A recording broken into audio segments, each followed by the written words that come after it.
Assalamualaikum warahmatullahi wabarakatuh. Baik, perkenalkan nama saya Agil Saputra. Saya dari kelompok 1 ingin menjelaskan tentang definisi manajemen.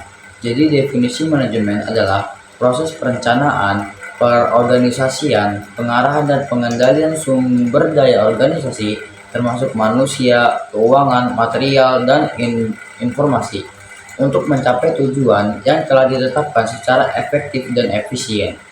Nah, unsur penting dalam definisi manajemen adalah proses manajemen. Proses manajemen melibatkan langkah-langkah yang sistematis untuk mencapai tujuan. Yang kedua ada sumber daya, meliputi manusia, modal, waktu, dan aset lainnya yang digunakan secara optimal. Nah, tujuan adanya definisi manajemen adalah semua aktivitas manajemen diarahkan untuk mencapai target tertentu. Nah, efektivitas dan efisiensi itu adalah efektivitas berhasil mencapai tujuan yang diinginkan, sedangkan efisiensi adalah mencapai tujuan dan penggunaan sumber daya yang minimal. Mungkin itu saja penjelasan dari definisi manajemen. Kurang dan lebihnya mohon maaf. Wassalamualaikum warahmatullahi wabarakatuh. Assalamualaikum warahmatullahi wabarakatuh. Saya Wildan akan menjelaskan pengertian unsur-unsur manajemen. Unsur-unsur manajemen adalah komponen penting yang saling terkait dan mendukung proses manajemen. Secara umum, unsur manajemen meliputi manusia, uang, money, bahan material, mesin, metode, dan pasar, market. Unsur-unsur ini membantu organisasi mencapai tujuan dengan efisien dan efektif. Berikut penjelasan lebih detail tentang setiap unsur manajemen. Manusia.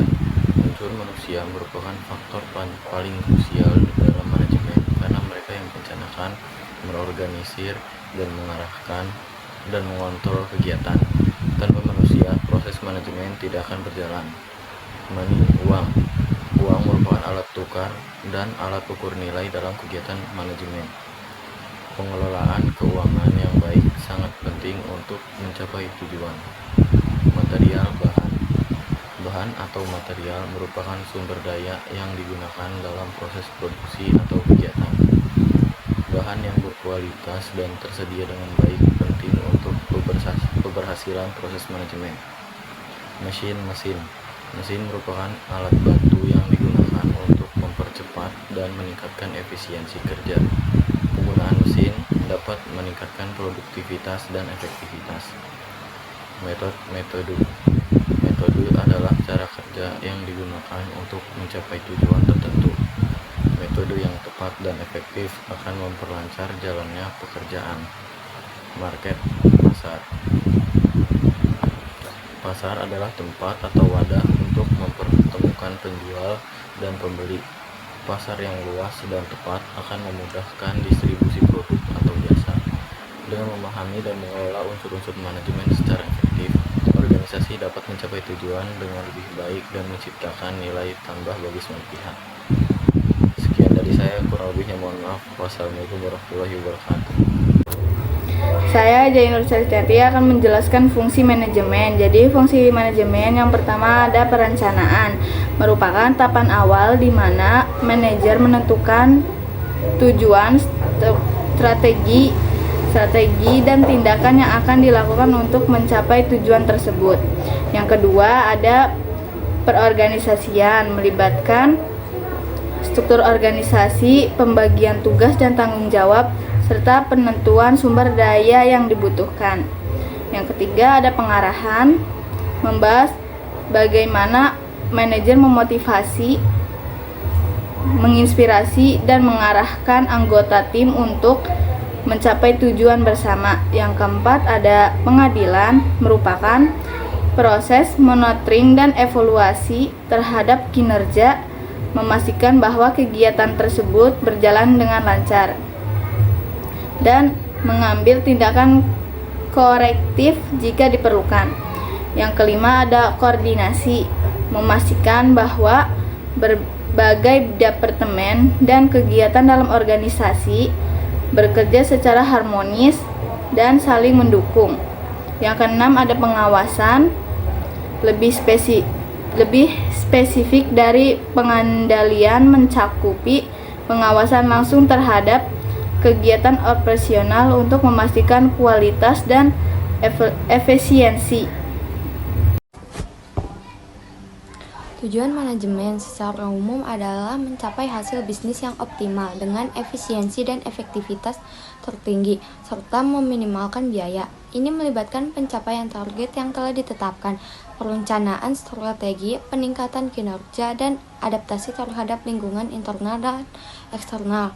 Berikut contoh manajemen yang lebih spesifik. Yang pertama, mencapai target. Manajemen bertujuan untuk memastikan bahwa tujuan atau target yang telah ditetapkan organisasi dapat dicapai secara efektif dan efisien. Yang kedua, melakukan inovasi. Manajemen mendorong inovasi untuk menciptakan terobosan baru dan meningkatkan daya saing. Yang ketiga, efektivitas dan efisiensi. Manajemen bertujuan untuk memaksimalkan efektivitas dan efisiensi penggunaan sumber daya seperti tenaga kerja, waktu, dan anggaran. Yang keempat, meningkatkan kepuasan karyawan. Manajemen juga bertujuan untuk meningkatkan kepuasan dan motivasi karyawan sehingga mereka dapat bekerja dengan lebih baik. Yang kelima, mengurangi risiko. Manajemen membantu meminimalkan risiko yang mungkin terjadi dalam kegiatan bisnis, seperti risiko keamanan, kualitas, atau keuangan. Secara keseluruhan, tujuan manajemen adalah untuk memastikan bahwa organisasi dapat mencapai tujuan jangka pendek dan jangka panjangnya secara efektif dan efisien, sambil tetap beradaptasi dengan perubahan lingkungan dan menjaga keberlanjutan. Saya Jaskia Maulia Daroja akan membacakan wewenang manajemen. Wewenang manajemen adalah hak dan kekuasaan yang diberikan kepada seseorang atau posisi dalam organisasi untuk mengambil keputusan dan mengarahkan orang lain dalam mencapai tujuan organisasi. Sekian, terima kasih. Saya Anastasia akan membacakan konkret manajemen. Berikut beberapa contoh konkret manajemen dalam berbagai bidang. 1. Manajemen bisnis, manajemen produksi. Contohnya, sebuah perusahaan membuat jadwal produksi bulanan untuk memastikan semua pesanan dapat dipenuhi tepat waktu. Manajemen keuangan, contohnya, seorang manajer keuangan membuat proyek pendapatan untuk tahun depan dan menentukan strategi untuk meningkatkan keuntungan. Manajemen pemasaran, contohnya sebuah perusahaan membuat kampanye iklan di media sosial untuk meningkatkan penjualan. Manajemen SDM, contohnya sebuah perusahaan membuat program pelatihan untuk meningkatkan keterampilan karyawan. Manajemen operasional, contohnya sebuah restoran membuat jadwal kerja karyawan dan memastikan semua pesanan dapat dipenuhi dengan cepat. Cukup sekian dari saya, terima kasih.